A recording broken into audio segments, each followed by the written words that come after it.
79% des Français estiment que le loto est moins risqué que la bourse. Alors les petits amis, je vous rappelle quand même que vous avez une chance sur 139 millions de gagner à l'euro million. La France a le double problème qu'ont eu beaucoup de pays d'Europe, d'avoir à la fois les racines catholiques de la culture qui fait que l'argent est perçu comme sale, et en même temps 50 ans d'ultra-domination d'une idéologie anticapitaliste dans les cercles décideurs. On éduque les Français à être quelque part des rentiers de la dette de notre pays. On dit aux gens, mettez votre thune dans des livrets réglementés ou dans des contrats en euros, et en faisant ça, on finance le train de vie de l'État. Aujourd'hui dans Les Financiers, on ouvre l'émission sur une annonce qui sonne comme une petite révolution, en tout cas sur le papier. L'éducation financière fait son entrée à l'école dans les classes de 4e, et si ça sonne comme plutôt une bonne nouvelle, il y en a une autre qui ne l'est pas du tout, c'est le fait que le chômage repart à la hausse en France après avoir été au plus bas en 2023. Comment est-ce qu'on peut l'expliquer ? Est-ce qu'il faut tirer la sonnette d'alarme ? Est-ce qu'il faut s'inquiéter ? On en parlera évidemment dans cette émission aujourd'hui. On terminera en parlant des marchés financiers sous l'angle de l'investissement. C'est assez rare, mais en même temps, il se passe quelque chose d'assez intéressant en ce moment, c'est que toutes les valeurs liées à l'intelligence artificielle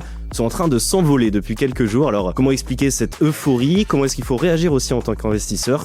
Voilà toutes les questions auxquelles nous allons répondre aujourd'hui dans cette émission. Bienvenue dans Les Financiers, le premier talk show de France sur la finance et sur l'économie. C'est parti. À mes côtés dans l'émission aujourd'hui pour décrypter ces sujets d'actualité, j'ai la chance d'avoir Mathias Bacchino, senior advisor chez Trade Republic, qui revient avec nous pour une deuxième émission. Lorraine Goumeau, également journaliste financière et productrice, qui revient aussi d'ailleurs, qui était avec Mathias dans la première émission. Et puis un invité exceptionnel aujourd'hui, Olivier Babot, qui est économiste et directeur président de l'Institut Sapiens depuis 2017. Merci Olivier, c'est un honneur de t'avoir avec nous aujourd'hui. C'est un plaisir d'être avec vous aujourd'hui.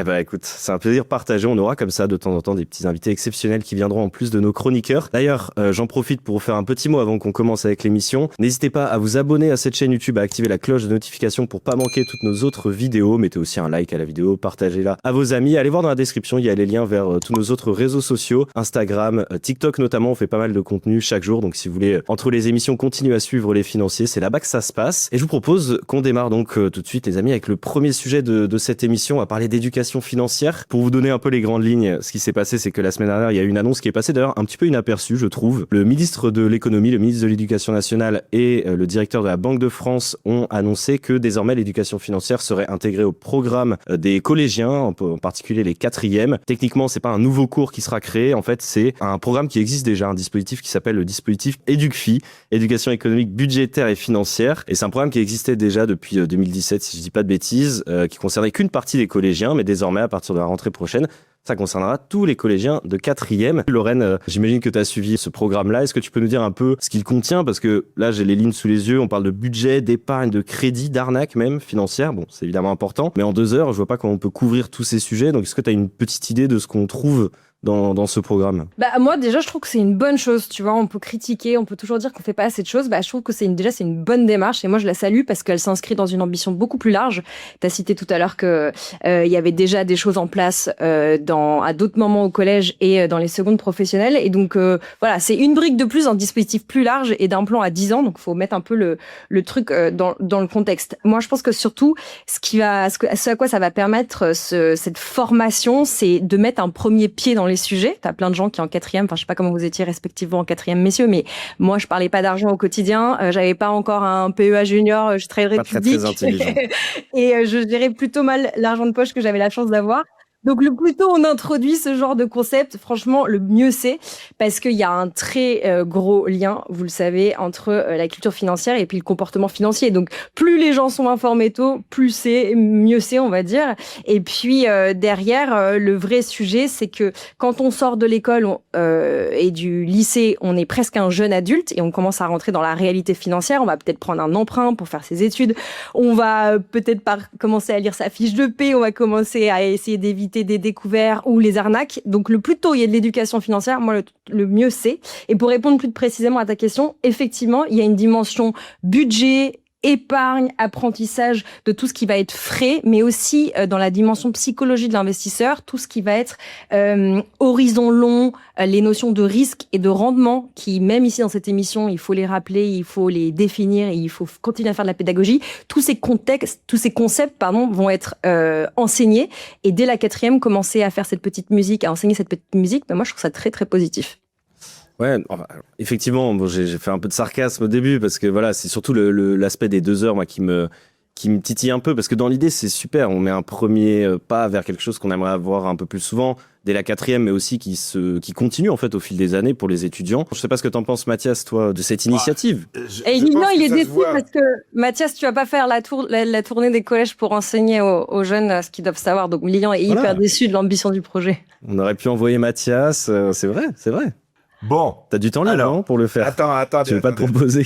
Attendez. Moi, c'est une très, très, très bonne nouvelle. Donc, plusieurs remarques. La première chose, c'est que l'éducation financière progresse en France.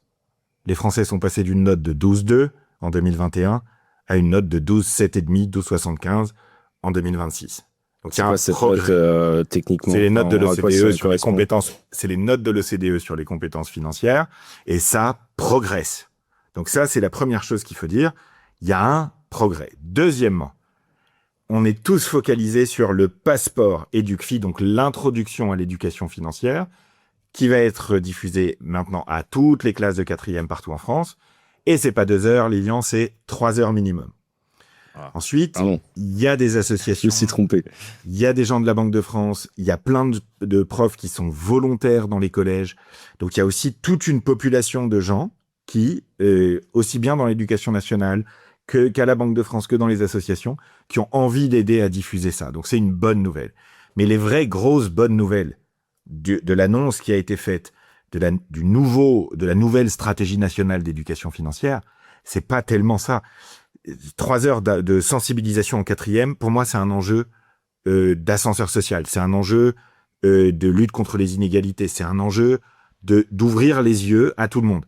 Et il y a une chose que je peux te dire, Lilian, c'est que moi, depuis février 2024, je suis très humble par rapport à la notion d'éducation financière, puisque j'ai fait une vidéo d'1h15, et il y a 100 000 personnes qui ont commencé à investir avec cette vidéo.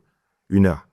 Donc, pour moi, l'enjeu de ces 3 heures en 4e, c'est de donner les repères de base, les concepts de base. Et ils vont faire quoi ensuite, les jeunes? Ils vont creuser. À mon avis, ces 3 heures-là, elles sont pas là pour leur dire quoi faire, c'est pour leur apprendre à poser les bonnes questions ensuite au chat de Mistral. C'est pour que... C'est un éveil à l'esprit critique financier pour moi, ces 3 heures. Ce qui est vraiment important, c'est que tous les acteurs vont être enfin mis ensemble. Quand tu lis le communiqué de presse et que tu regardes le plan d'action, le plus important pour moi, c'est pas ces 3 heures de sensibilisation en 4e, c'est le fait que tu as la Banque de France en tant qu'opérateur et qui fait par ailleurs un très gros boulot sur d'autres sujets, entre autres l'accompagnement au surendettement. Et ben la Banque de France, elle va pouvoir rassembler des gens du privé, des créatrices et créateurs de contenu. Elle va pouvoir rassembler et donner des labels, aider, donner des repères. Ils veulent former les créateurs et créatrices de contenu. Donc, ça va dans la bonne direction. Voilà. Ça va dans la bonne direction. Est-ce que c'est parfait? Non. Est-ce que tu penses que c'est possible aujourd'hui de mettre en place un programme de 30, 40 heures, par exemple en 3e pour tout le monde? Ça serait trop difficile de le faire, ce programme. Donc, moi, je salue carrément l'étape et je salue surtout le fait qu'il y avait le ministre de l'Éducation nationale à cette réunion. Et ça, rien que ça, c'est un progrès, quoi. Rien que ça, c'est un progrès. Donc, effectivement, mais moi, je suis hyper enthousiaste. Je suis d'accord avec toi. Évidemment, tu te doutes que je me fais l'avocat du diable. Je suis le premier à être... Enfin, c'est le but des financiers aussi de se dire qu'on veut pousser l'éducation financière au maximum. Et ce serait honteux de ma part de dire que c'est pas une bonne nouvelle. C'est un premier pas. Du coup, je voulais te demander, Olivier, qu'est-ce que t'en penses? Est-ce que tu penses qu'un élève de 4e, c'est assez mature pour accueillir ce genre de formation? Est-ce que tu penses que c'est une bonne idée de le faire? Et voilà, quel est ton point de vue sur le sujet? Alors, je trouve que ça va dans le bon sens, mais il y a encore une route très longue. Comme disait Raffarin, la route est droite, mais la pente est rude. On est encore très très loin du compte, parce que les besoins sont vertigineux. Notre but, on est tous d'accord ici, c'est que l'alpha et l'oméga du comportement financier du Français cesse d'être le livret A. Voilà, on est d'accord sur l'objectif. Et on est d'accord sur la nécessité de leur ouvrir les chakras là-dessus. Mais l'ignorance financière, c'est finalement que une dimension d'une ignorance plus large, d'une ignorance des mécanismes économiques, d'une ignorance de la vie des entreprises. Et cette ignorance, elle est insondable. Alors, je vais vous donner quelques chiffres et ça va vous terroriser. Il y a un sondage Yomoni je crois de 2025, qui a montré que 79% des Français, donc quasiment 80% des Français, quasiment 8 sur 10, estiment que le loto est moins risqué que la bourse. Alors les petits amis, je vous rappelle quand même que vous avez une chance sur 139 millions de gagner à l'euro million, alors que les actions en France ont eu un rendement annuel moyen de 6,9% sur les 50 dernières années. Donc vous voyez, on part d'extrêmement loin. Et j'ai un autre truc terrorisant à vous dire. Parce que pour comprendre la finance, c'est pas seulement comprendre les grands mécanismes, on commence à parler. Non, c'est hyper basique. Faire un pourcentage. T'as l'impression que même en CE2, on fait un pourcentage. On se souvient qu'il y avait un ministre de l'économie, ou l'éducation ou l'économie, ou les deux d'ailleurs, qui était incapable de faire une règle de 3 parce qu'il savait pas ce que c'était que la règle de 3. Mais à la limite, bon, soit. Un Français sur 3 n'est pas capable de calculer 50% d'un prix. Un Français sur 3 n'est pas capable de calculer 50% d'un prix. Et si vous prenez des pourcentages plus complexes, entre guillemets, comme 15 ou 20%, là, tu as 1 sur 2 qui est déjà sorti. Donc, tu vois que c'est même pas de la connaissance évidemment financière. Hein. Là, on en est juste dans la compréhension de mécanismes qui sont en fait, là, pour le coup, des mécanismes mathématiques. Et alors, j'irai au-delà de ça, puisque dans mes fonctions, moi, j'étais en cabinet ministériel, et puis je vois beaucoup de décideurs, et puis on voit des journalistes.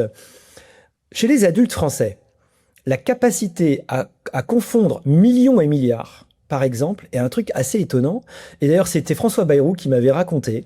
Il avait un jour dit, quand même, 1 milliard, il faut quand même dire que c'est 1000 millions. Et à la fin, un journaliste était venu le voir en lui disant, vous êtes sûr qu'1 milliard, c'est 1000 millions? Donc, vraiment, c'est une histoire qu'il m'avait racontée directement. La capacité aussi à confondre chiffre d'affaires et bénéfices. Si on parle de la banque, la capacité, et ça les banquiers m'ont tous raconté ça, ils confondent somme gérée et produit net bancaire. C'est-à-dire que pour eux, les sommes gérées, c'est l'équivalent du chiffre d'affaires qui s'appelle en fait le produit net bancaire que vous savez dans la banque. Si vous comprenez pas ces trucs-là, un peu comme un ancien président de la République, que je ne citerai pas non plus, parce que j'ai décidé de pas faire de balançage de noms, hein, mais en cherchant un peu, vous pouvez retrouver. Mais un président de la République qui savait pas ce que c'était que le bon coin. C'est-à-dire que il n'a rien compris à l'économie de l'usage par rapport à l'économie de la propriété. C'est-à-dire que ces gens-là, avec qui vous discutez, qui sont souvent des législateurs, quand vous discutez, vous essayez de comprendre leur niveau de connaissance, par exemple, sur la fiscalité, eh ben, vous vous rendez compte qu'ils ne comprennent rien à quelque chose sur lequel ils vont être obligés de voter des choses fondamentales. Il y en a qui sont persuadés qu'il n'y a pas d'imposition sur les dividendes. Il y en a qui ne comprennent pas que l'imposition du dividende, pour un entrepreneur, souvent, enfin, pas souvent, l'imposition des dividendes, elle a d'abord supporté l'imposition à l'impôt sur les sociétés. Et que vous devez rajouter cet impôt à l'impôt forfaitaire unique qui était à 30% en premier temps, donc vous avez déjà les 20-25% et puis après 30% et que ça s'ajoute.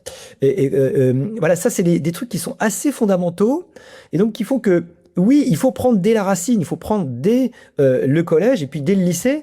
Et malheureusement, on a là-dessus un terrible précédent, hein, c'est l'enseignement de l'économie. Ça fait quelques années, j'avais discuté avec celui qui avait réussi à mettre en seconde un enseignement de base d'économie.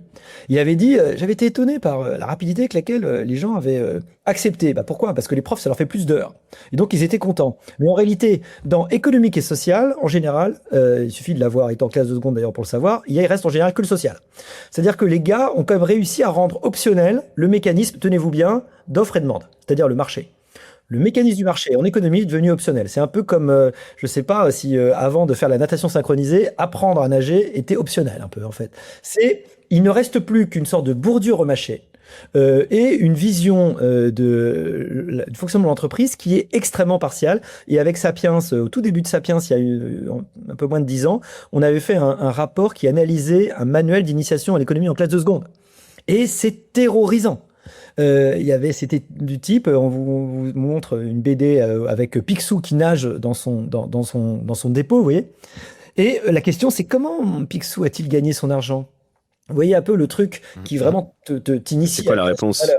Moi, je veux savoir comment il a gagné son argent. Entreprise associative, scope, machin, et puis à la fin, il t'explique, et par ailleurs, il y a des entreprises. Enfin voilà, il y a toute une présentation qui fait que ça va dans le bon sens, mais on voit bien que c'est un tout petit coin dans un problème qui est beaucoup plus général.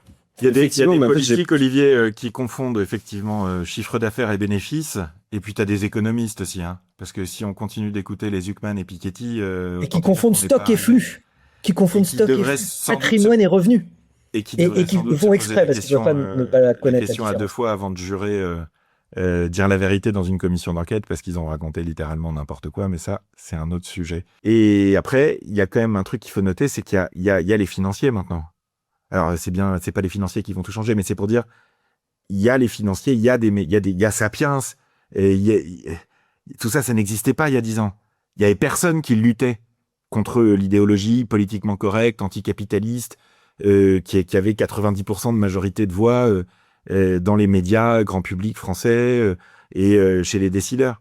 C'est en train de changer. Parce que nécessité fait loi. C'est-à-dire que les gens, ils voient bien qu'ils ont plus de thunes. Ils le voient que le pouvoir d'achat, il baisse. Donc c'est en train de changer. Et à mon avis, notre rôle à nous, c'est d'accompagner ce changement sans être trop extrême, parce que plus la fenêtre d'acceptabilité du sujet bouge, moins il faut que nous, on soit brutaux, entre guillemets. Parce qu'il ne faut pas qu'on permette à cette idéologie mortifère, et qui est contre le développement humain et contre le développement économique, d'avoir un coup de force, tu sais, avant de mourir, quoi. Donc voilà, il ne faut pas réveiller la bête mourante. C'est ma conviction personnelle. Mais par contre, il y a quelques années, il fallait crier très très fort pour être entendu. Et je trouve de moins en moins. Ouais, alors c'est vrai que j'en ai beaucoup discuté avec les gens autour de moi. J'ai énormément de gens de mon âge, donc aux alentours des 30 ans, qui sont du coup des jeunes travailleurs depuis quelques années maintenant, commencent à avoir des salaires assez corrects et qui épargnent depuis des années. Genre, j'ai beaucoup plus de proches à moi qui épargnent et qui investissent, entre autres, plutôt que l'inverse. Notamment parce que y a beaucoup d'outils comme Trade Republic, par exemple, qui ont quand même facilité l'accès à ces produits d'investissement, qui ont simplifié les choses pour les gens, qui ont rendu les choses plus accessibles, plus compréhensibles. Il y a eu aussi, effectivement, en 2021, quand même, il faut en parler, le boom des cryptos qui a un peu aidé les gens à se dire « Ah, mais effectivement, si tu investis dans les cryptos, tu peux gagner un peu d'argent. » Alors, tous l'ont pas fait, mais au moins, ça a un peu ouvert les esprits sur ce sujet-là. Et je trouve que ça, c'est un peu à mettre en parallèle avec une statistique qui est, je crois que en moyenne, c'est l'AMF qui avait publié cette étude, les Français épargnent à peu près 19% de leur salaire, mais 60% de cette épargne va dans des produits comme le livret A. Et c'est vrai que moi, quand je vois ça, je me dis, qu'est-ce que tu veux? Enfin, j'imagine que c'est plus dans les anciennes générations parce qu'il y avait un manque d'éducation financière, mais j'ai un peu l'impression qu'avec avec les réseaux sociaux, avec tous les outils qu'on a à disposition aujourd'hui, les jeunes générations quand même vont plutôt vers des produits d'investissement plus intéressants, quoi. Je sais pas ce que tu en penses. Alors Mathias, je vais te redonner la parole encore, mais bon, toi, tu es quand même le plus confronté à ça chez Trade Republic. Comment tu le perçois? Vous avez quand même beaucoup d'utilisateurs qui sont des nouveaux utilisateurs. Vous avez, j'imagine, des retours de leur part. Comment tu perçois ce niveau-là chez eux, cet intérêt? Est-ce qu'il est grandissant ces dernières années? Et aussi, j'ai envie de te demander un peu par rapport à nos voisins européens, comment tu le sens par rapport au Royaume-Uni ou à l'Allemagne, qu'on dit souvent qu'ils sont beaucoup plus éduqués financièrement que nous? Alors moi, j'ai eu l'occasion ces 3 dernières années, c'est plus le cas aujourd'hui, mais ça a été le cas quand j'étais directeur Europe chez Trade Republic, de voyager dans une douzaine de pays d'Europe. Et dans les 12 pays d'Europe, quand tu y vas, les gens te disent « L'éducation financière chez nous, c'est une catastrophe. » Chez nous en France? Mais partout. Ah, chez nous, dans chaque dans pays leur où tu vas, d'accord. Les gens là-bas, ils te disent « Ah non mais, chez nous, c'est vraiment une catastrophe. Ça doit être mieux chez vous. » Et tous les pays d'Europe te disent la même chose actuellement. Sauf les pays nordiques et un peu l'Allemagne, même si c'est une situation qui est quand même particulière.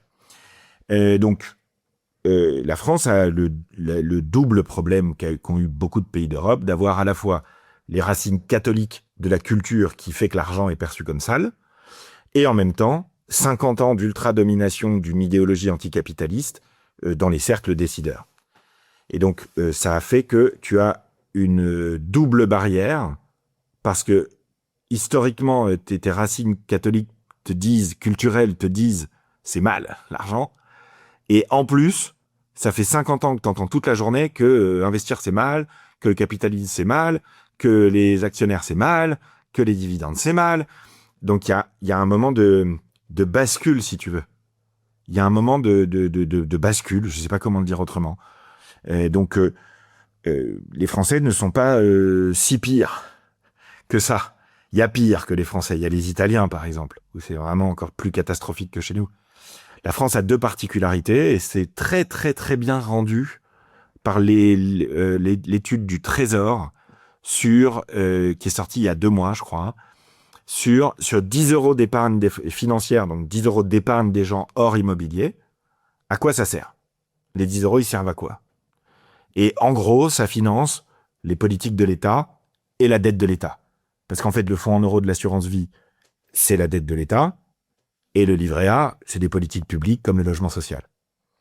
Le reste, c'est des dépôts à vue des gens qui rapportent rien, mais qui permettent de financer, via les banques, les crédits.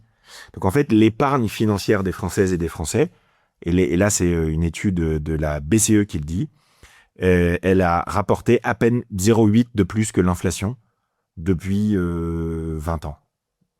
Et parce qu'elle Catastrophique. est très forte, elle est très abondante cette épargne, mais il y en a trop peu qui est investi. Sur les 10 euros d'épargne, de mémoire, dans l'étude du Trésor, il y en a 2 ou 3 qui financent l'économie réelle directement.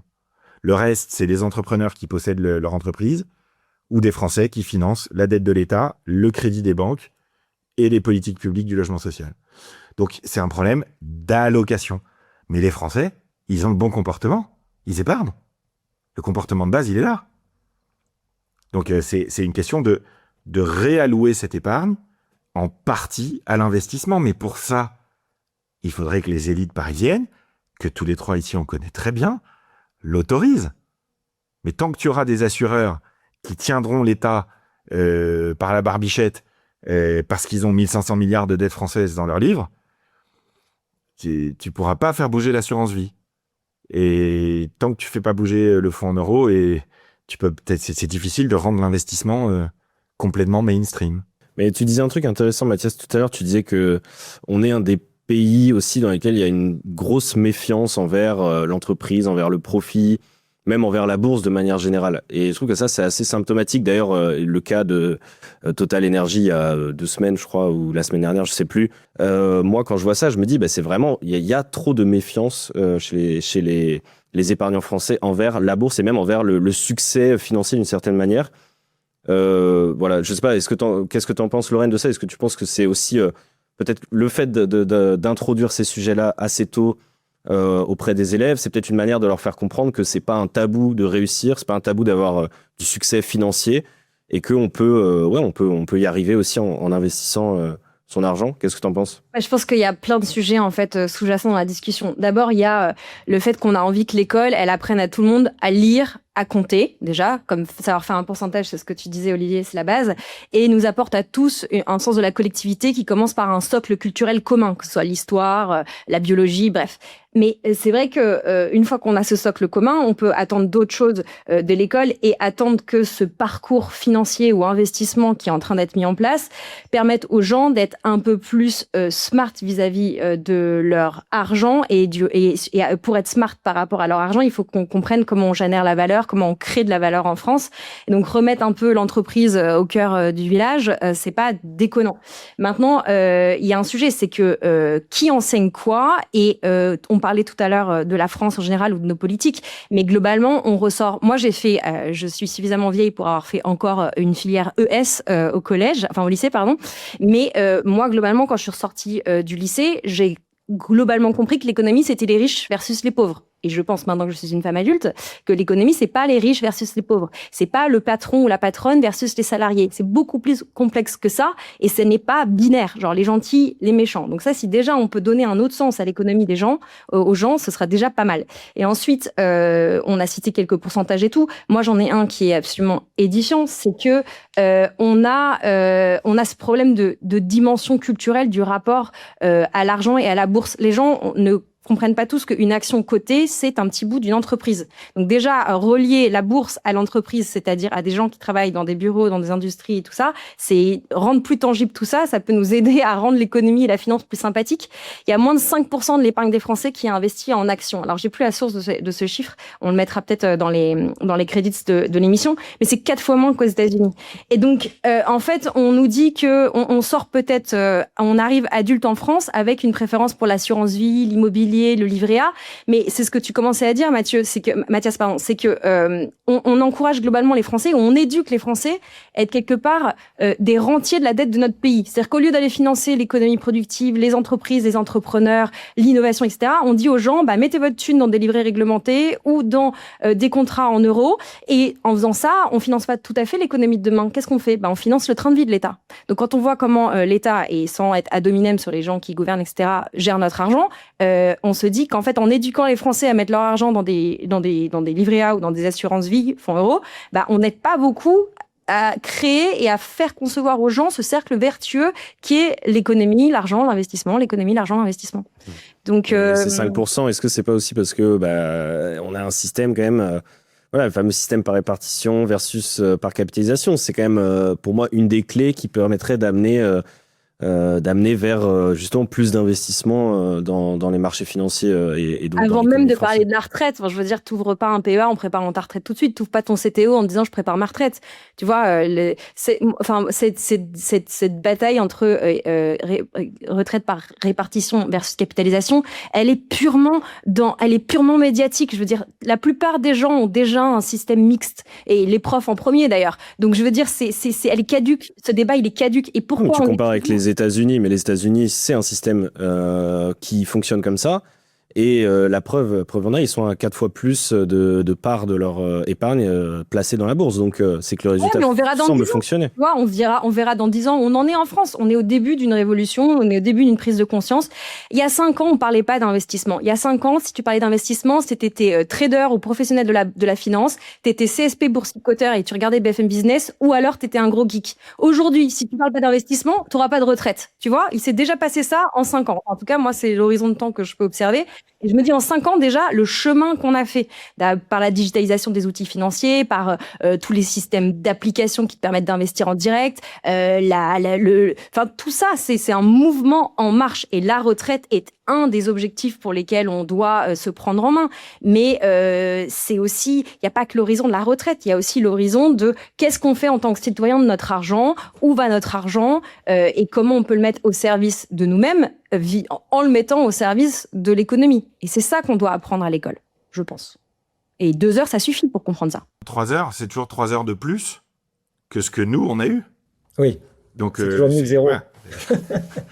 Ouais, c'est passionnant et c'est tout à fait vrai, tout ce qui a été dit. Le problème de l'école, c'est qu'on lui demande d'abord de plus en plus de faire tout ce que les parents, la société n'arrivent pas à faire.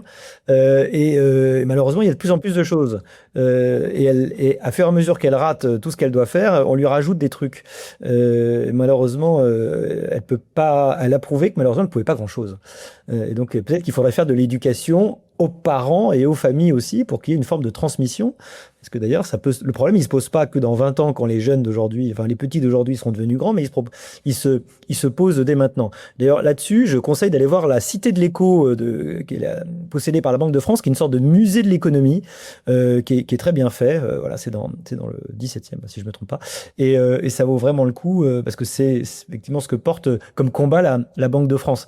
C'est très vrai aussi d'assister sur le fait que la France a ce problème de culture catholique, de condamnation de l'argent et de prégnance encore à la fois dans les esprits, en particulier chez les enseignants, de la vision marxiste, de la lutte des classes, de l'économie comme jeu à somme nulle, d'une vision du monde comme étant avant tout l'opposition des dominants et des dominés, sans qu'il y ait de problème des capacités à se coordonner. Et donc, du fait que, a priori, l'entreprise est mal, ce qui d'ailleurs souvent conduit à des contradictions totales, puisqu'on parlait de la retraite par capitalisation. À la fois, on nous explique que les dividendes se gavent, n'est-ce pas, que les gens qui ont des dividendes se gavent, et on refuse aux gens de devenir ceux qui perçoivent les dividendes en devenant actionnaires à travers la retraite par capitalisation. Mais ça, jamais ils ont réussi à expliquer la contradiction. C'est quand même extrêmement triste. Moi, j'avais retrouvé des interviews de Dominique Strauss-Kahn en 93 qui a évoqué la possibilité de faire des fonds de pension à la française.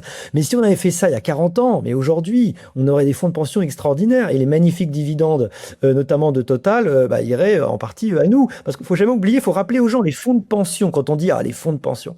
Les fonds de pension, c'est le dentiste de Floride qui, pendant sa vie, il a épargné Et il a mis de l'argent de côté, et grâce à cet argent, il a été placé dans des fonds qui répartissent le risque et qui lui permettent d'avoir une retraite extrêmement large. J'avais choqué les dernières quand j'avais fait ce calcul tout simple, mais je vous le dis extrêmement rapidement.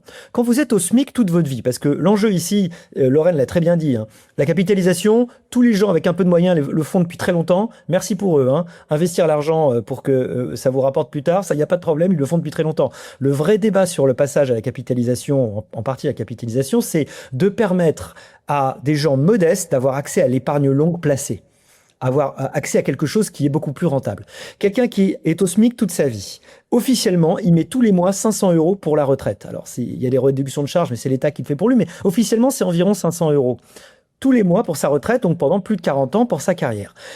Avec le système par répartition, il a à peine plus que le minimum pauvreté arrivé à la retraite par répartition. Si ce monsieur avait mis depuis le début de sa carrière dans un fonds où j'avais calculé à l'époque un ETF Monde, un tracker qui suivait et qui a fait d'ailleurs environ 9% par an en moyenne sur les 40 dernières années, il avait à la fin plus d'1 million d'euros de capital, ce qui lui permettait de se servir, je sais pas, faisons une hypothèse conservatrice, hein, sur 3%, mettons 2% net, allez 3% net, hein, il se sert entre 20 et 30 000 € par an, ce qui est nettement plus que ce que lui proposait la retraite par répartition. Voilà. Si vous expliquez vraiment aux gens la façon dont ça fonctionne, je suis persuadé que, en particulier c'est le cas aussi pour la fiscalité, mais je suis persuadé que d'abord ils changeront de comportement et puis aussi d'ailleurs qu'ils mettront le feu au système. Deuxième effet. Parce que les gens en fait comprennent pas, parce que le système est imbitique. Parce que tout est organisé, la sécurité sociale, la fiscalité, pour que ça soit l'objet d'une épreuve à l'ENA. Qui n'existe plus, qui a changé, mais peu importe. Mais c'est-à-dire qu'il n'y a qu'un connaisseur, il y a quelques mecs dans Paris qui sont capables de te parler de sécurité sociale et de comprendre comment ça fonctionne. En fait, le truc est un écran de fumée inouï qui fait que on ne sait, vous vous rendez compte qu'il y a eu 1 an de débat pour savoir quel était le vrai déficit dans les retraites, parce qu'il y a une partie du déficit des retraites qui part sous forme de surcotisation et d'orientation des impôts, alors que ça devrait être uniquement payé par les pensions, mais comme vous savez, le système par répartition n'est couvert qu'à 60% par les cotisations, ce qui est totalement anormal. Tout ça est imbitique et ça permet aux politiques effectivement de raconter n'importe quoi et de faire des propositions démago.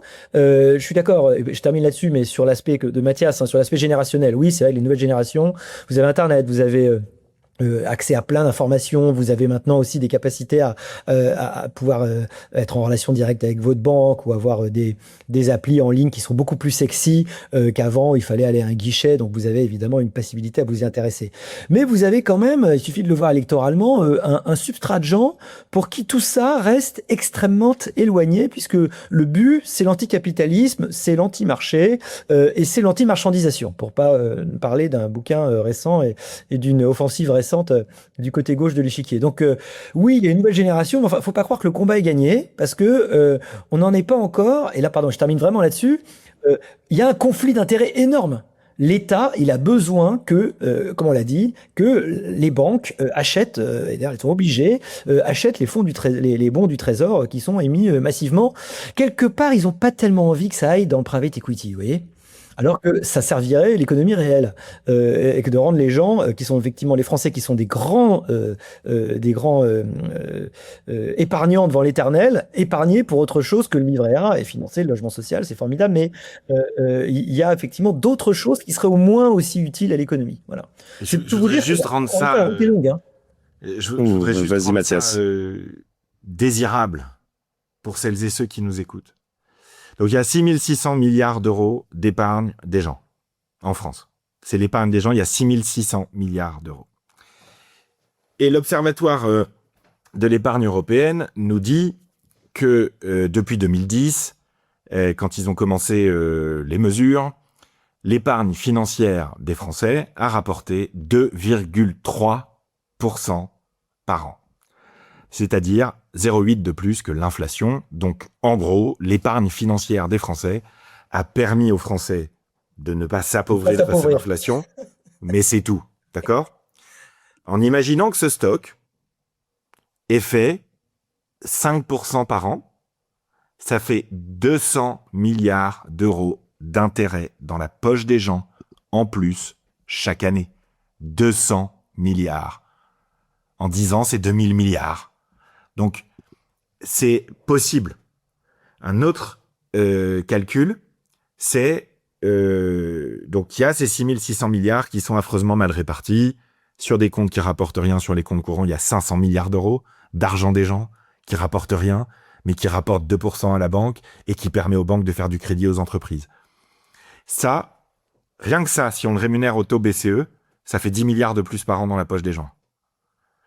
Et si on prend 20% des encours d'assurance vie et qu'on les met sur un ETF monde à 7% par an, on rajoute encore 20 milliards. Donc, je disais dans mon bouquin qu'on pouvait rendre 200 milliards d'euros par an aux gens, sans grande difficulté, uniquement avec de l'éducation financière. Les chiffres, ils sont là. Et donc, il faut rendre ça désirable aux gens. Il y a 700 000 Français qui sont actionnaires de Total. Moi, je voudrais qu'il y en ait 7 millions. Donc, oui, on va devoir faire un fonds souverain. Et oui, on va basculer sur un système de retraite hybride, répartition, capitalisation, parce qu'on n'est pas des Américains non plus. Hein, on n'est pas des Allemands, pour faire une petite dédicace à mon ami Gicandier. On n'est pas des Américains. Et donc, oui, on va continuer à protéger les plus fragiles en France.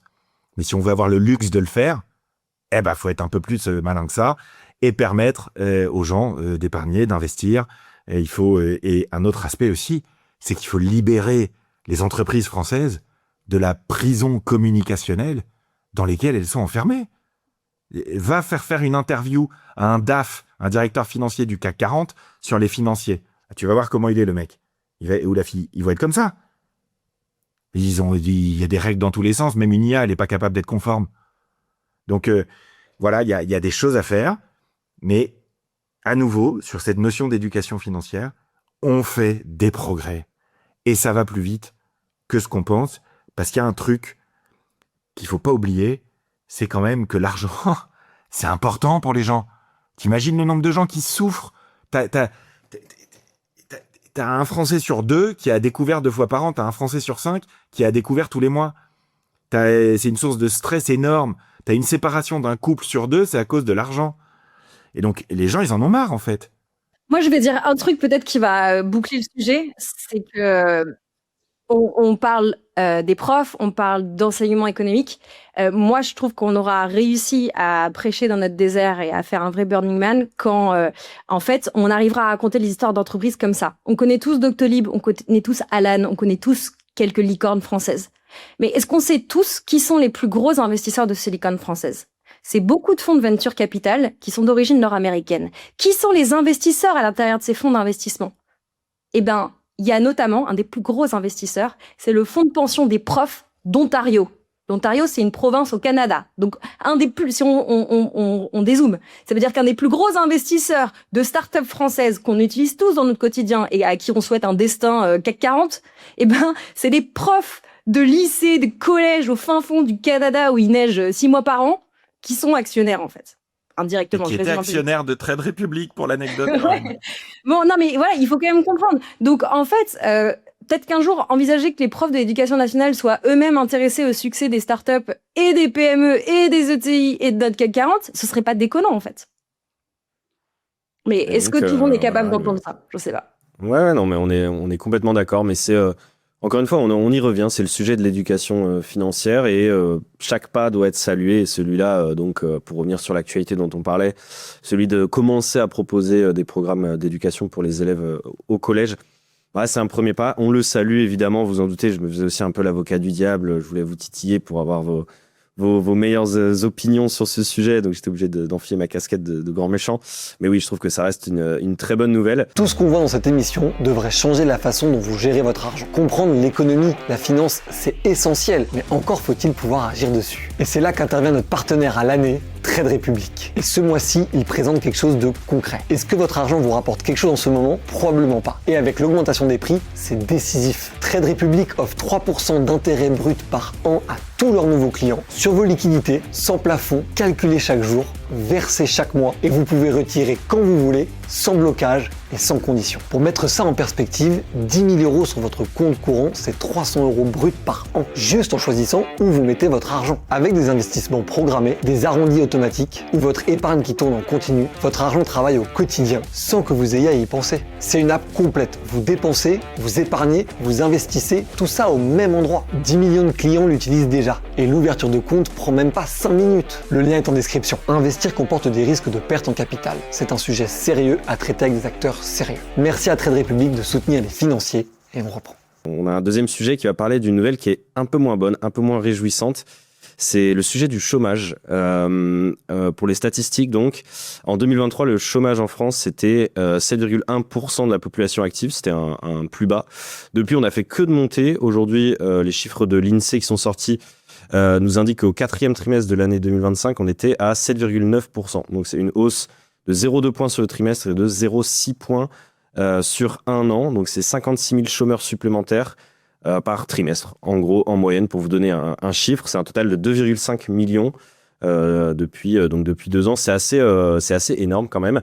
Et si on regarde les projections, moi, c'est ça qui m'a intéressé, c'est que l'INSEE anticipe que ça va continuer de grimper jusqu'à 8,1% à la mi-année 2026. Voilà, Mathias, 7,9% de chômage en France.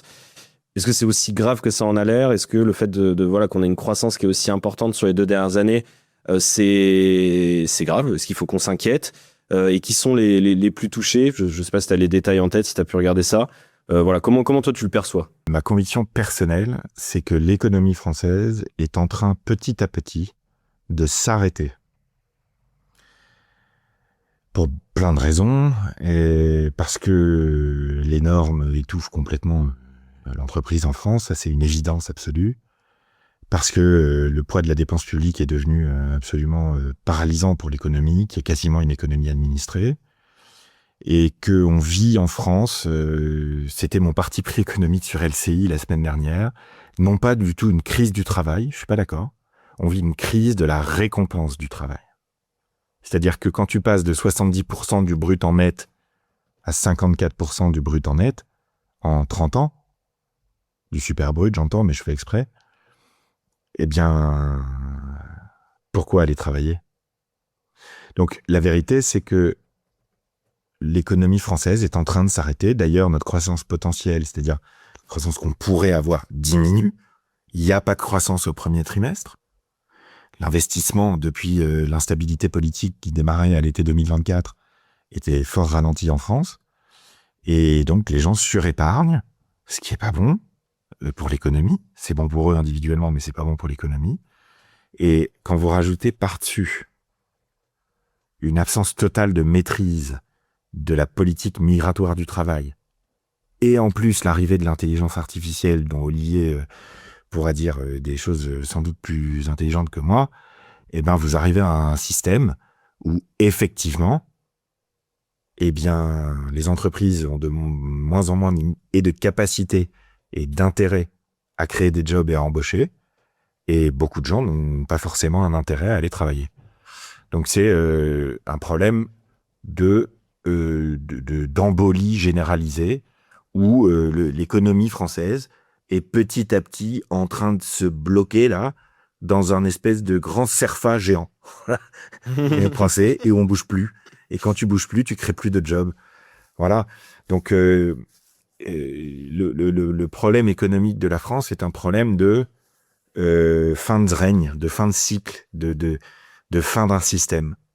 Et historiquement, en France, ça s'est plutôt géré, quand on regarde dans l'histoire, ça s'est plutôt géré par des guerres. Donc on peut espérer qu'il n'y en ait pas, évidemment, ou par des révolutions, quoi. Et dans les révolutions, je mets 1958. Donc voilà, il y a Général de Gaulle disait les Français sont querelleurs et ils ont tort de se quereller. Il n'y aura pas toujours un homme comme moi pour les relancer. Un truc comme ça, voilà. Je vois pas bien comment la France pourrait aller mieux dans les années qui viennent d'un point de vue économique et comment on pourrait éviter tout simplement une récession, pour ne pas dire une stagflation en France qui serait vraiment catastrophique pendant quelques temps, mais ça va empirer avant d'aller mieux. Voilà. Moi, j'en suis là. Lorraine, t'as l'air d'accord avec ça, Lorraine? Moi, je suis pas à la économiste. tête. Je pense que Olivier a des choses beaucoup plus intéressantes que moi à dire pour rebondir, mais c'est sûr qu'on est sur un modèle à bout de souffle parce que on est dans une forme d'essoufflement parce que on voit quand même que notre pays arrive à créer de l'emploi, à attirer des investissements, à faire baisser durablement le chômage quand même pendant quelques années. Mais en ce moment, peut-être ce qu'on traverse, c'est peut-être un stress test, une forme de test de solidité. Je ne sais pas si les vrais économistes qui nous suivent peut-être seraient d'accord, mais on voit bien que quand tout allait bien, bah le bateau flottait, quoi. Là, maintenant que la marée baisse, on va voir un peu plus vite qui est tout nu, quoi. Donc, je pense que ce rebond du chômage, c'est pas forcément juste un petit accident technique. C'est un signal qui montre que la croissance française, elle est trop fragile, trop dépendante de la croissance, de la dépense publique et de secteurs qui sont sans aucun doute pas assez productifs. Maintenant, bah, la question sous-jacente, et on va parler d'IA peut-être à un moment, ça va être la qualité et la croissance des emplois. En fait, il faut que les gens taffent et qu'ils aient des tafs qui créent de la valeur et que ces emplois soient durables. Il y a un sujet de réindustrialisation. Il y a des questions qui se posent sur est-ce que le salariat est le futur du travail. Et tout ça sont des petits moteurs de la croissance de demain. Et après, à l'intérieur des chiffres du chômage, il y a le sujet du chiffre de chômage des jeunes qui est assez élevé. Des 15-25 ans, qui est très élevé, qui est à près de 20%, je crois. Mais, pour mettre les choses en perspective, alors je n'étais pas née, mais c'est le même niveau qu'en 1985. Donc ça montre à quel point ce problème du chômage et du chômage des jeunes, il est intrinsèque à l'économie. Il est là depuis longtemps. Voilà. Donc, il faut toujours évidemment mettre les chiffres en perspective, etc., à comparer 1985 à 1900 aujourd'hui, à aujourd'hui, est-ce que c'est tout à fait correct, etc. Mais voilà, il faut mettre les chiffres dans un contexte. Olivier, je suis sûre que tu es plus réglo que moi sur ce sujet. Non, tout ce que vous avez dit est tout à fait vrai. Il y a deux aspects, hein. Il y a un aspect conjoncturel et structurel. Conjoncturel, la conjoncture est pas porteuse. Il faut bien le reconnaître. Faut pas oublier que cette année, on ferait normalement à faire une croissance nulle, hein, finalement. Cette croissance, elle est pas très bonne au niveau mondial. Donc forcément, ça n'aide pas déjà. Ça, c'est la première chose.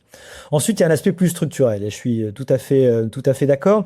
Alors, il faut rappeler un truc sur le chômage. La moyenne est toujours un peu trompeuse, hein. Il faut regarder l'écart type. Et puis surtout, il faut regarder les différences entre catégories. Lorraine, tout à fait raison, jeune, c'est déjà une des catégories qui tire vers le haut le taux de chômage. Mais il y a une catégorie, il y a une distinction qui est mortelle, hein. C'est la distinction entre les gens diplômés et pas diplômés, hein.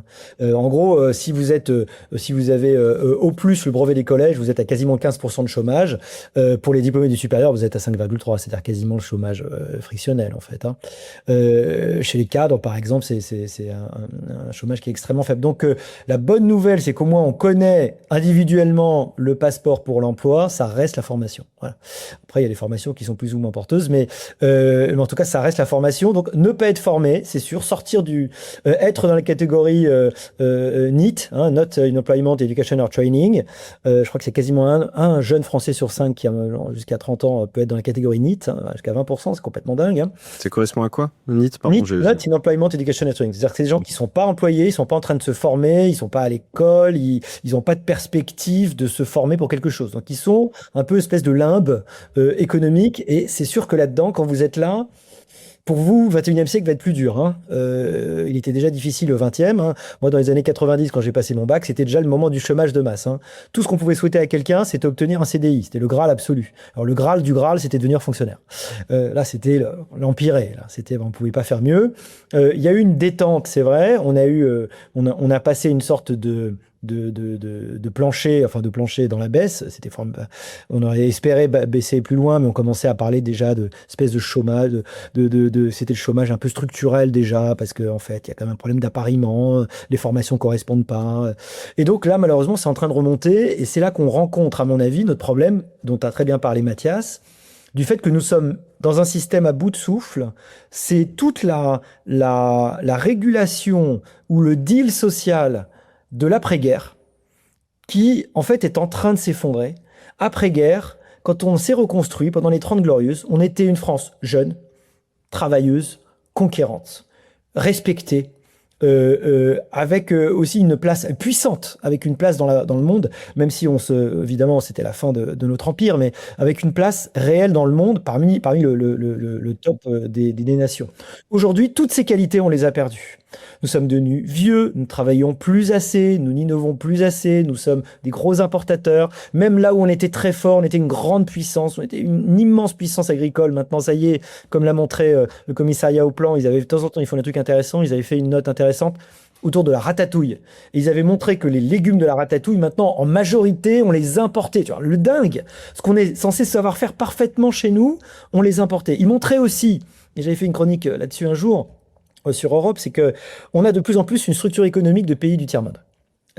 C'est dur de le dire, mais c'est vrai. Et le commissariat au plan disait, voilà, par exemple, on exporte des matières premières, on importe des produits transformés. On exporte des pommes de terre, on importe des chips.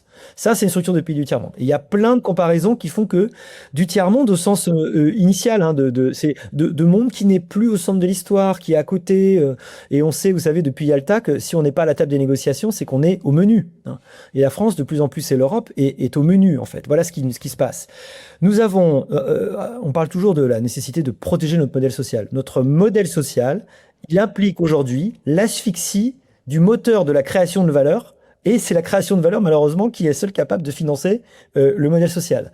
Donc, petit à petit, nous ralentissons. Attends, parce que tu dis l'asphyxie du moteur, mais tu parles de quoi comme moteur? Le moteur de la création de valeur. C'est-à-dire la capacité des gens à innover, créer de la valeur, bosser. Parce que c'est ça. Il faut se souvenir que notre protection sociale, elle repose sur le travail, en grande partie. Et aujourd'hui, ce coin socio-fiscal, la différence entre ton vrai salaire, parce qu'il est temps que les gens qui nous écoutent, s'ils ne le savent pas, l'apprennent, leur vrai salaire, c'est pas le salaire brut qui est une fiction comptable, qui n'existe absolument pas. C'est une fiction. C'est même pas le salaire net, ce qui touche à la fin du mois, c'est le coût total employeur. C'est-à-dire ce qu'un employeur va être d'accord de payer pour vous, pour votre travail. Et ce coût total employeur, donc si typiquement il est de 100, eh ben, votre salaire net à la fin, qui est le seul truc réel pour le salarié, c'est sûr, le seul truc que tu touches à la fin, c'est ce qui est versé une fois qu'on a pris l'impôt sur le revenu et puis toutes les charges. Ton net à la fin, il peut être de moins de 50, et parfois dans certains cas de 40, voire de 30 dans certains cas, si tu gagnes beaucoup. C'est-à-dire que le coin socio-fiscal, il est absolument énorme, et il va décourager le travail. Pourquoi il est nécessaire ce coin socio-fiscal? Parce que c'est ça qui finance la protection sociale, c'est ça qui finance le système de redistribution le plus généreux du monde, et dont on n'arrive pas à fermer les robinets.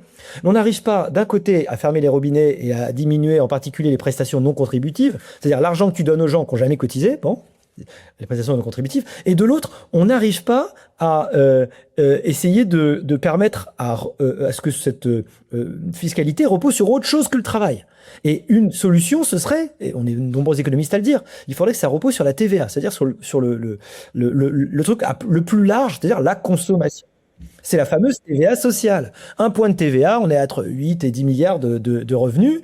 C'est quand même pas une paille. On est à 20%, on pourrait rajouter 2-3 points et alléger et demain augmenter directement le salaire des gens.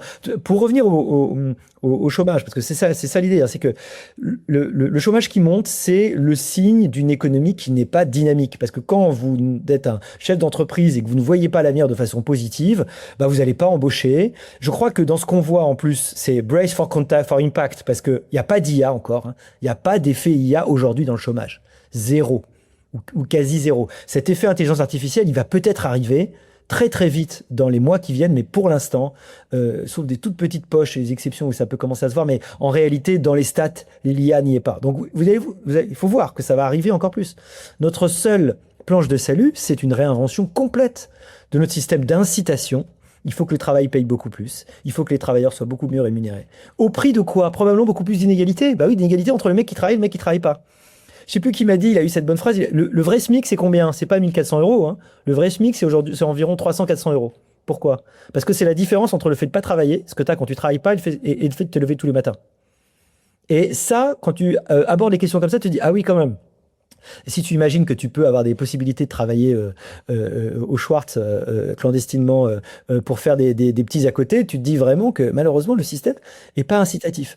Donc ça veut dire que ce problème du chômage, c'est un symptôme d'un modèle qui est malade en fait, d'un système qui est malade très profondément. C'est pour ça qu'il n'y a pas de quoi être très optimiste, puisque on comprend bien que, et là encore une fois Mathias a raison, c'est la théorie de la révolution, la théorie du mur. Lacan dit le réel c'est quand on se cogne. On ne réformera ce système, il suffit de regarder les débats aujourd'hui, le côté lunaire du déni dans lequel beaucoup de dirigeants politiques sont. On ne résoudra ce système que le jour où les fonctionnaires seront plus payés.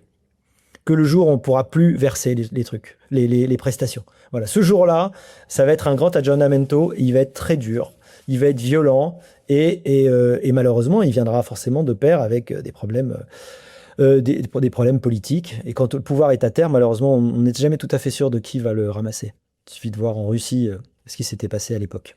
Je pense qu'on a fait un peu le tour du sujet. Lorraine, tu voulais peut-être ajouter quelque chose ou Mathias, je crois que tu voulais aussi aller dans ce sens-là après. Donc je vous laisse la parole rapidement, après on passera... Tu choisis des sujets qui sont trop intéressants, alors on a envie de trop dire. Non mais en fait, écoute, pour être tout à fait honnête, Olivier, j'avais noté plein de choses à vous plein de questions à vous poser. Je crois que tu as couvert l'entièreté des sujets, donc j'ai plus rien à vous demander. J'ai l'impression que tu nous as tout dit. Donc c'est le shutdown du débat à cause d'Olivier Babot. En fait, j'ai hésité à éteindre la caméra et à m'en aller. Je reviens que pour le sujet 3 parce que j'ai plus rien à faire ici. Mais voilà, Moi, je vous donne quand même la parole. Sur le sujet 2, j'étais vraiment sur le cul.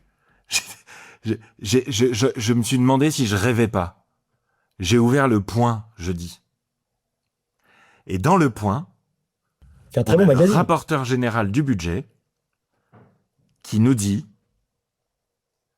on va faire le brut égale le net en France, et je l'ai fait chiffrer. Ah oui, Philippe Juvin, excellent. Qui est pas réputé pour être un ultra-libéral pourtant. Et si Philippe Juvin, il nous fait une proposition pareille sur laquelle il a dû bosser, il a chiffré, c'est démontré, c'est crédible, une proposition de suppression des cotisations salariales. Ah, oui, salariales, oui. C'est pas mal. Si on se rend compte. Bah, dis-nous, donne-nous un peu ce que ça veut dire, parce que je pense qu'il y a beaucoup de personnes. Ça veut dire quoi, Olivier? 20%, oui, 20-25%, oui. Entre 20 et 25% d'augmentation pour tous les salariés du privé. Mais tu vois, la question que les gens se posent, c'est ça paraît si évident. Pourquoi est-ce que ça n'a pas été fait avant mais parce que c'était même pas dans le champ du possible. Voilà, mais pourquoi ça l'est devenu? Chercher l'argent ailleurs. Et puis c'était pas nécessaire. C'est ça la question. Et puis c'était pas nécessaire. Là, c'est la première fois cette année quand même que l'État n'a plus d'argent. On n'a pas aidé les gens face au choc inflationniste issu de la guerre en Iran. On les aide pas. Ouais, donc s'il y a plus le chéquier, on est obligé de parler des solutions. T'as même la direction générale du Trésor qui te dit peut-être que la manière dont on présente le système de retraite aux gens dans la comptabilité publique est pas génial en termes de transparence. Peut-être qu'on pourrait le rendre plus transparent. Mais c'est pourquoi? C'est parce que t'as des mecs comme Jean-Pascal Beaufret, ou Beaufret, je sais pas comment on dit, qui est un ancien haut fonctionnaire, qui disent la vérité, et qui publient sur les réseaux sociaux la vérité. Le déficit du système de retraite cette année, c'est pas 5 milliards, c'est 80 milliards. Donc, à nouveau, c'est la fin d'un cycle, c'est une catastrophe économique dans laquelle on va. Tous ceux qui prédisent la récession en France et la crise en France cette année, ils vont avoir raison. Pour certains d'entre eux, ça fait 10 ans qu'ils le disent, mais là, ils vont avoir vraiment raison. Et donc, on a la fenêtre d'Overton, je sais pas comment dire, qui est en train de bouger à grande vitesse. Donc, oui, c'est une mauvaise nouvelle, mais il y a de l'espoir. L'espoir, c'est que les choses sont en train de changer. Et si même le professeur Philippe Juvin veut faire des réformes libérales, c'est que ça bouge. Voilà. C'est ce que tu disais tout à l'heure. On ne convaincra jamais, mais c'est pas grave. C'est ce que tu disais tout à l'heure. Tu disais, il nous faut peut-être, je sais pas, une guerre. Bon, évidemment, on le souhaite évidemment pas, mais c'est souvent dans ces moments un peu difficiles qu'il y a des décisions fortes qui sont prises.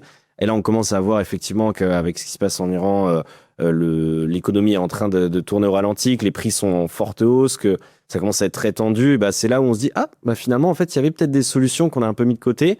Donc, il est là aussi le choc qu'il fallait pour éveiller les consciences, pour faire bouger les choses. Donc, voilà, l'un dans l'autre. Quand il y a du négatif, il y a aussi peut-être des rebonds positifs derrière. Et en tout cas, on souhaite que ça évolue dans la bonne direction. Mais moi, je rejoins assez directement ton analyse sur le fait que ça sent relativement mauvais pour l'économie française cette année. Je propose qu'on termine sur le sujet plutôt léger. On va parler marché financier, on va parler d'investissement. Je voulais profiter que Mathias, si tu sois là pour faire un peu d'éducation financière, mais cette fois-ci pour les investisseurs particuliers, puisque moi, c'est un sujet, on en a énormément parlé ces derniers jours, mes proches surtout qui investissaient un peu en bourse.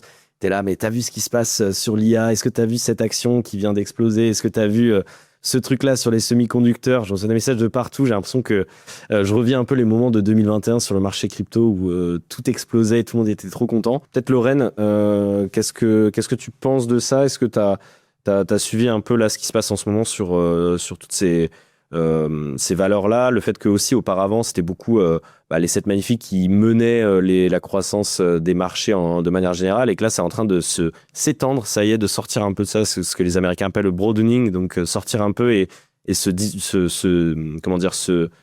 faire ressentir sur les autres actifs. Toi, tu penses que c'est quoi qui a un peu allumé la mèche là-dessus?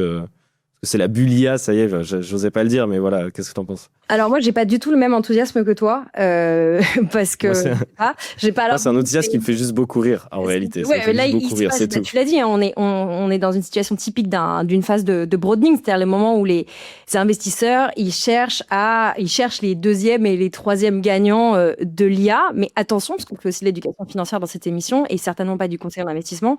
C'est aussi là que tout ce qui est risque spéculatif augmente. En gros, le rallye, l'enthousiasme, la hype de l'IA, elle s'élargit.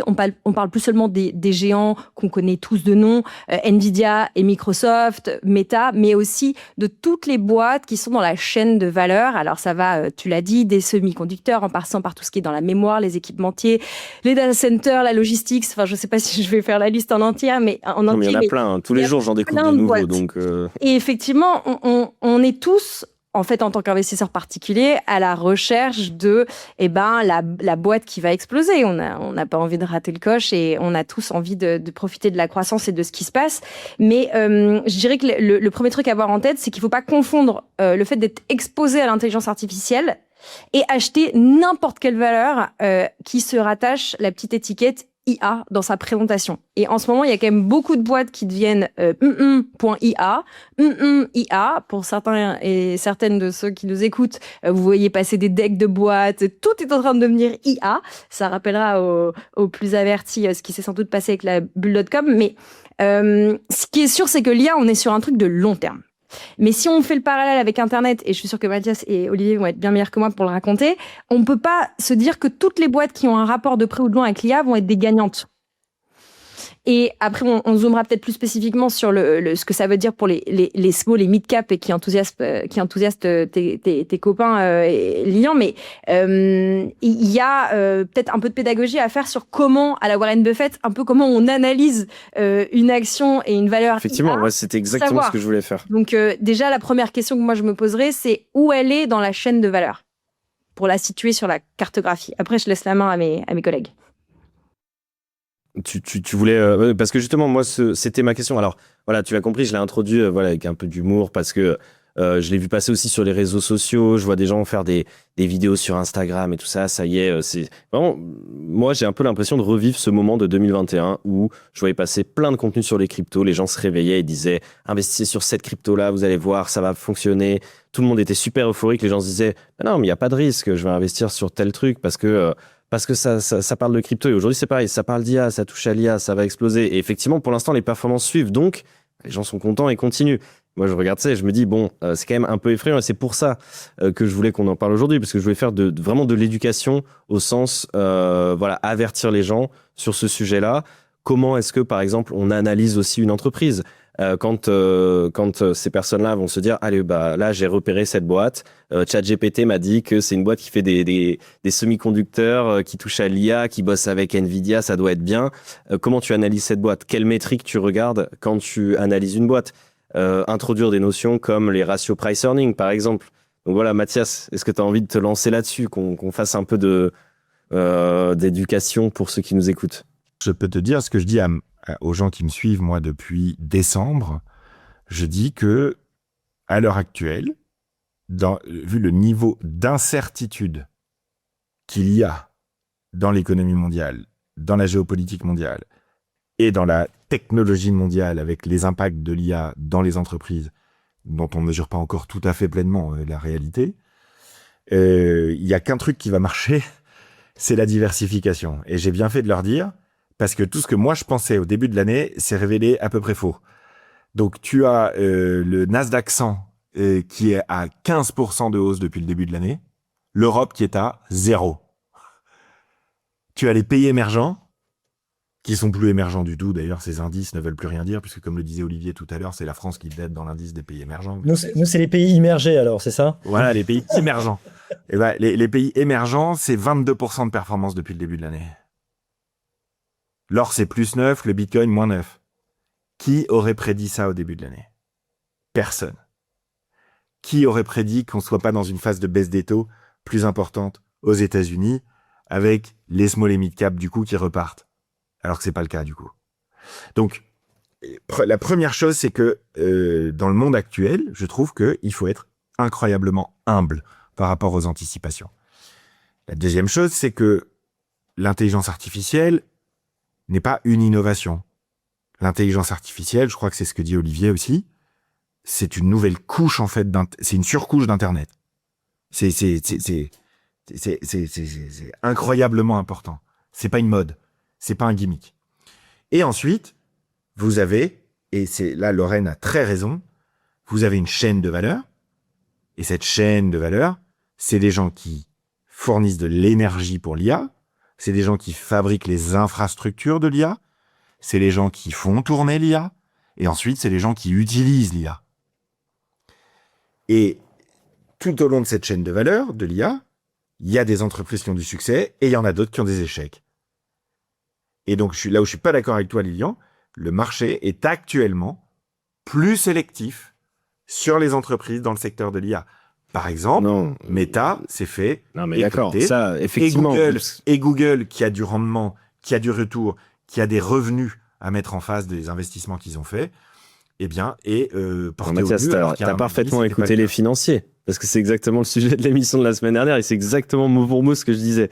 Donc, t'as bien écouté les financiers. Non, mais donc, pour le coup, si c'était ma conclusion sur le sujet. On est d'accord. Là-dessus, le marché est justement pas... Le marché est actuellement plus sélectif. Oui. Et quand John Deere fait tourner ses tracteurs à l'intelligence artificielle, moi, je dis que c'est pas une mode, c'est pas une bulle, c'est une révolution industrielle. Voilà. Donc, est-ce qu'il y a des entreprises qui, aujourd'hui, ont investi trop d'argent, entre autres de la dette et pas des fonds propres, ce qui est quand même pas la même chose pour une entreprise, et qui pourraient se retrouver en grande difficulté si jamais ces investissements sont pas rentables au bon moment? Oui, Oracle est en risque. Est-ce qu'il y a quelques entreprises qui sont beaucoup trop valorisées par rapport à leur réalité économique? Oui, Palantir. Mais est-ce qu'il y a 60% de progression des bénéfices d'une année sur l'autre chez les Magnificent Seven? Oui aussi. Est-ce que les entreprises américaines dans leur ensemble sont 80% à avoir 20% de progression de leurs résultats nets par rapport à l'an dernier, alors qu'en Europe c'est 5? Oui aussi. Donc c'est pas moi qui vais dire aux gens d'arrêter d'investir dans l'IA. Évidemment, il faut pas céder au FOMO. Évidemment, il faut pas céder à la peur de rater une opportunité et essayer de faire du stock picking sur les valeurs IA en ce moment. Faut vraiment être costaud. C'est très très difficile de savoir avec quelle rapidité, aux différents étages de la chaîne de valeur, les entreprises vont pouvoir rentabiliser les investissements qui ont été faits. Ce que je voulais avoir avec vous comme discussion, c'est plus, profitons-en pour un peu éclairer les gens, les éduquer, leur dire, voilà, quand tu investis sur une boîte, que tu fais du stock picking, comme tu dis, que tu vas te dire, ok, est-ce que je me mets sur cette boîte-là? Qu'est-ce que tu regardes comme indicateur? Comment tu sélectionnes ta boîte? Qu'est-ce qui fait que tu te dis, allez, ça y est, j'y vais? Et pourquoi sur elle et pas sur une autre? Et je voulais ouvrir aussi sur un autre sujet, et toi, tu l'as rapidement évoqué. Est-ce qu'il n'y a pas des manières plus intelligentes de le faire? Peut-être avec des ETF, des produits qui vont regrouper différents secteurs et te permettre d'être diversifié et d'éviter de tout perdre sur... Enfin, voilà. C'était ces sujets-là que je voulais évoquer. Donc, voilà. Le sujet de la bulle IA, je pense que ça vaut pas le coup qu'on le fasse. On l'aborde pas, mais voilà, il nous reste quelques minutes de discussion entre nous. Olivier, on t'a... Le critère que je regarde, si tu veux, pour choisir une action, Lilian, c'est est-ce que l'entreprise investit sur fonds propres ou avec de la dette? Ça, c'est actuellement un des critères que je regarde le plus. La deuxième chose, c'est est-ce que l'entreprise fabrique des trucs récurrents? ou des trucs dont on a besoin maintenant pour créer les infrastructures nécessaires, mais dans quelques années. Typiquement, moi, je suis terrifié par Nvidia. Il va falloir qu'Nvidia réussisse à diversifier ses sources de revenus à une taille et une vitesse colossale pour maintenir sa valorisation. Donc, pour moi, le danger, il n'est pas tellement à court terme sur le stock picking. Il est plutôt sur, dans 3, 4, 5 ans, est-ce que ces boîtes-là trouvent des relais de croissance une fois que la planète sera équipée? Donc, ça, c'est vraiment un point très, très important. C'est est-ce que c'est récurrent ou est-ce que c'est du one-off? Est-ce que c'est une seule fois ou est-ce que c'est récurrent? Et est-ce que c'est financé par de la dette ou est-ce que c'est financé par des fonds propres? Ça, c'est vraiment les 2 trucs que je regarde beaucoup en ce moment, moi. Et ensuite, oui, il y a plein d'autres manières de le faire.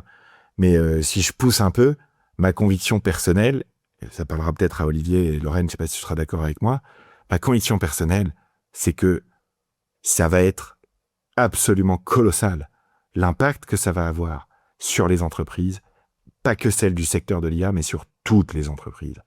Ce qui va nous amener à avoir potentiellement pour la première fois de la croissance économique, de la croissance des marchés financiers et pas de création de jobs. Et là, ta thématique du revenu universel, elle devient absolument centrale. Donc, voilà. Et moi, je pense qu'investir dans les entreprises, actuellement, c'est une bonne idée. Je pense que ça va continuer parce que les gains de productivité que l'IA vont déployer partout, ça va être positif. Et je pense qu'il faut le faire avec des ETF parce que c'est impossible de savoir, ou c'est très difficile de savoir, lesquels vont absolument performer dans la durée. Voilà où j'en suis de ma réflexion. Mais bon, ça serait la première fois qu'on aurait une croissance sans création de job. Alors, malheureusement, on n'a pas le temps d'en débattre, mais je suis pas du tout d'accord avec cette idée de pas de création de job. Mais d'ailleurs, ceux qui veulent en savoir plus, c'est dans l'émission des financiers avec Carlos Diaz de Silicon Carnet qui explique justement pourquoi est-ce qu'il pense que le secteur de l'IA va amener de la création de l'emploi. Il compare ça par exemple au début de la période de l'automobile et tous les emplois débiles qui ont disparu depuis mais qui ont été créés grâce à ça. Donc moi je pense que c'est pareil avec l'IA, mais bref, on en reparlera, Mathias, dans une autre émission. Lorraine, peut-être tu voulais... moi je veux avoir ton avis aussi. Comment tu penses que on peut essayer d'analyser rapidement un peu des valeurs IA comme ça? T'as 2-3 idées à donner aux gens avant qu'on termine? Il y a 2 sujets. Il y a 1, la grille de lecture. 2, du point de vue de l'investisseur français qui peut investir via son PEA, il y a quand même quelques boîtes à regarder. Moi, je trouve qu'il faut être en stock picking aussi, ça vaut le coup, au moins d'être en historique stock picking, c'est-à-dire que tu vas chercher des histoires d'entreprise. Sur la grille de lecture pour quand on veut s'intéresser à une action IA, on l'a dit tout à l'heure, il faut regarder où elle est sur la chaîne de valeur de l'IA. Ça, c'est un premier truc. Si les revenus sont liés à l'IA, ils sont réels, c'est un peu ce que tu disais Mathias, ou ils sont encore hyper marginaux. Est-ce que la boîte fait déjà des marges? Ça reste quand même une métrique assez universelle. La capacité à financer sa croissance, c'est ce que disait aussi Mathias, c'est est-ce que cette boîte, elle se finance sur fonds propres ou est-ce qu'elle est endettée pour le faire? Et puis, sa valo. En fait, tu peux quand même comparer des valos. Après, tu zoomais, Lilian, tu voulais zoomer sur les small et mid. Donc, on rappelle, c'est les petites et moyennes entreprises. Si on regarde en particulier les small et mid françaises et européennes, il faut faire attention à l'effet de base. Tu as plein de boîtes qui sont en train de remonter en valo, c'est vrai, mais il faut rappeler ce que c'est qu'un effet de base, c'est-à-dire qu'il y avait certaines valeurs qui avaient énormément baissé et énormément corrigé au cours des 2-3 dernières années et qui là sont en train de se refaire la cerise. Et donc du coup, il faut quand même regarder ce que ça veut dire. Est-ce qu'elles sont en train de se refaire la cerise à très court terme et est-ce que comme en crypto, t'es spéculatif, donc t'es sur un marché, t'es sur une logique d'intraday, ok, mais si t'es sur de l'horizon long terme, c'est une autre approche. Et moi, je serais très positive sur ce secteur mid et small lié à l'IA. Alors, on n'a pas le temps d'aller trop en détail, mais il y a plein d'actions dans lesquelles on peut investir via un PEA, exposé à toute la chaîne de valeur, c'est-à-dire de la logistique, des semi-conducteurs, des data centers, le sujet d'automatisation.